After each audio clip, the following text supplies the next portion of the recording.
UDF high command വളരെ ബുദ്ധിപരമായിട്ടാണ് ഇപ്പോഴത്തെ പ്രശ്നം കൈകാര്യം ചെയ്തത്.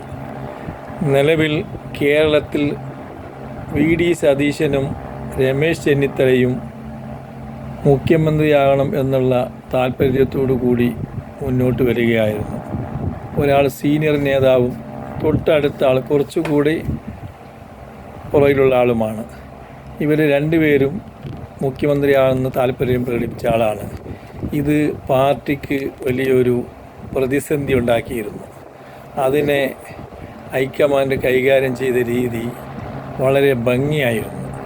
വളരെ ഭംഗിയെന്ന് മാത്രം പറഞ്ഞാൽ പോരാ, വളരെ തന്ത്രപരമായിട്ട് കൈകാര്യം ചെയ്തു.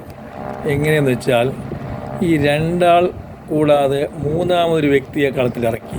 KC വേണുഗോപാലിനും മുഖ്യമന്ത്രിയാകാൻ ആഗ്രഹമുണ്ട് എന്ന രീതിയിൽ രംഗപ്രവേശനം നടത്തുകയും അങ്ങനെ ഇവിടെ സംസ്ഥാനത്ത് മൊത്തത്തിൽ അനുയായികളും ആൾക്കാരും തമ്മിൽ പ്രശ്നങ്ങളും പരസ്പരം പോരടിക്കലും തുടങ്ങി. അങ്ങനെ 3 പേർക്കും കൂടി ആൾക്കാർ വിഭജിച്ച് നിന്നു. ക്രമേണ 4 ദിവസം കഴിഞ്ഞപ്പോൾ ചെന്നിത്തലയുടെ പ്രസക്തി നഷ്ടപ്പെട്ടു. കളത്തിൽ 2 പേര് മാത്രം ബാക്കിയായി. ബാക്കി വന്ന ഈ അവസാനത്തെ 2 ദിവസവും 2 പേര് തന്നെ ഭയങ്കര പോരടിക്കുന്ന രീതിയിൽ നിന്നു.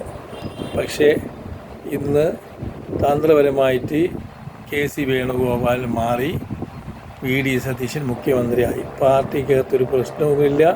ചെന്നിത്തല അതോടുകൂടെ ഒതുങ്ങി. പാർട്ടി വളരെ ശക്തമായി തന്നെ മുഖ്യമന്ത്രിയെ പ്രഖ്യാപിച്ചു.